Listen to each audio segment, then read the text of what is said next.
EVE Online is a strange game. You pissed people off already, Mike. Every so often, a story pops up online about some player who's hatched a scheme to make a name for themselves. It's just a treasure trove of insane goings-on, because unlike most games, all the players share the same universe. This story though, well, this just puts all the rest to shame. And bear with us, guys, this is a long story. We've tried our best to condense it all. We're just reading what happened out of, but we weren't part of it at all. So bear that in mind, some of the details might be a bit hazy, and we apologise if we're not accurate completely 100%, but we've tried our best. A little disclaimer there, because that's what you get on fucking Reddit, innit? These guys never play the fucking game, what the fuck do they know? I won't carry on there. For those who might not know, EVE Online is a space-based MMO where players build ships, trade goods, and can even get elected to in-game governments. It's famous for the intense amount of dedication required to play the game at a high level, with some players comparing the experience to having a second full-time job. EVE is basically its own living, breathing world at this point, and in the past there's been in-game wars, economic struggles, and even heists. Back in May we made a video about one EVE player who spent months earning the trust of a group of players only for him to betray them, steal the most prized ships, and sell them for profit. Then even further back in April, a civil war broke out in-game over anime. It was called the Weeb War, and the community split into two factions, those who liked anime and those who didn't like anime. This newest story though sounds like something straight out of a Tom Clancy novel. It's full of subterfuge, espionage and betrayal. Now, it all began with an alliance called CO2, who are one of the most powerful groups in the game, or they were one of the most powerful groups in the game, which is a bit of a spoiler. One of CO2's highest diplomats, yes that is his real title, called the Judge, was responsible for running CO2's Keepstars. Keepstars are EVE Online's citadels, which are essentially just giant space stations that act like hubs for CO2's players. They can store their ships in there, their resources, whatever. In recent months, the Judge came into conflict with CO2's founder, GigX, and little did GigX know, the Judge was actually plotting against him. So that one sentence that we just said there, there's like a 2,000 word feature on Kotaku that explains just what that conflict was about and all the backstory. It kind of relates to a war that happened before, and the short version is that CO2 were kind of seen to betray the Imperium, which is kind of a huge organisation of players in the game, and they just kind of did something a little bit shitty there, and that's what kind of started all this off. It's a really long story, which is pretty interesting, but it's just too much for us to stand here and tell you about it. Just go read the article. Yeah, stick the kettle on, make yourself comfortable and have a nice read. The Judge was conspiring with Goonswarm and Test, two vast enemy alliances of players who had some beef with CO2. The alliances convinced the Judge to turn coat after they all met in real life to discuss business within the game. The Judge then put his master plan into action. So earlier this week, the Judge began transferring ownership of the Keepstars, these vast busy citadels, to various Goonswarm and Test members, who then quickly took control of CO2's in-game resources. Once the enemy alliances had control of the Keepstars, all CO2 players were essentially booted out of their stations, and their ships were locked to their stations unless they pay a recovery fee. Whilst all this was going on, the Judge secretly stole all of CO2's ISK, which is EVE's currency, and transferred it all to his personal account. Yeah, so while this huge 4,000 strong alliance of players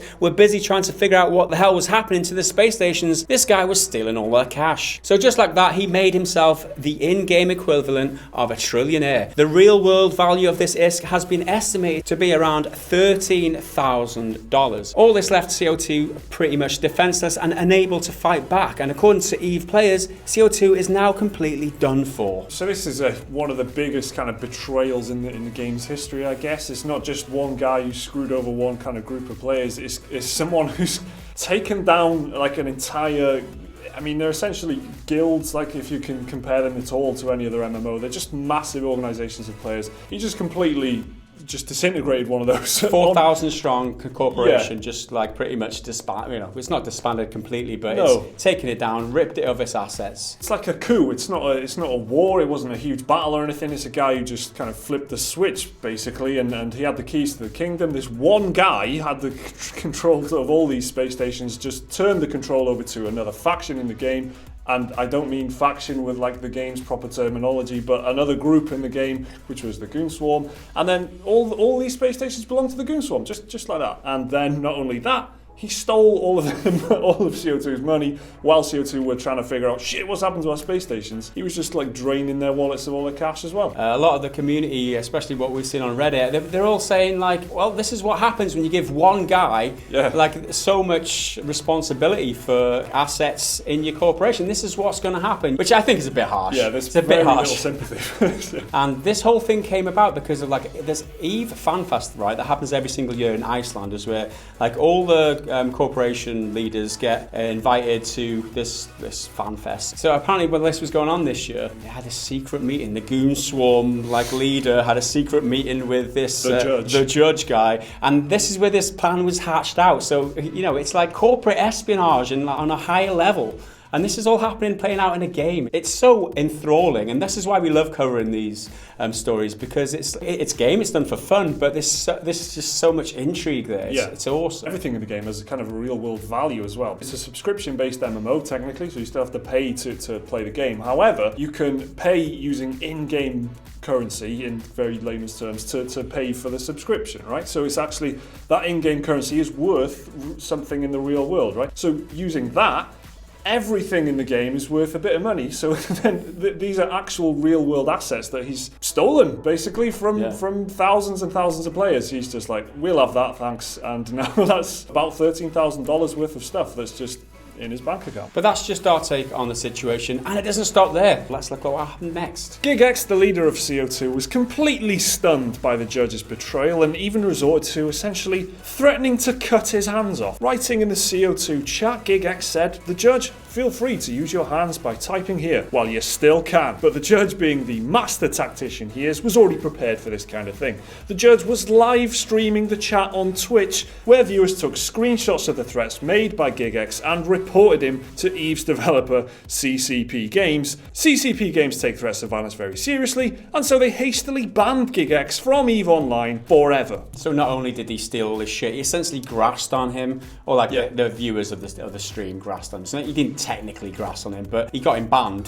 It's all part of the plan. He plotted it like he was streaming it. He's got the guy banned as well. Not only has he lost everything, he can't even get into the game anymore. How bad is that? So that's all part of the plan, was to get him to be violently threatening him on stream or whatever, and now that guy's banned. So the corporation, or the CO2 is dead now, definitely, because the leader of it is gone. Talk about salt in the wound. So this GigX account's been active for 13 years and it's just Yeah, no. They've got to let him back in, right? They've got to, like... It's like a crime of passion, if anything. Like, he's got obviously really upset, isn't he? He didn't even...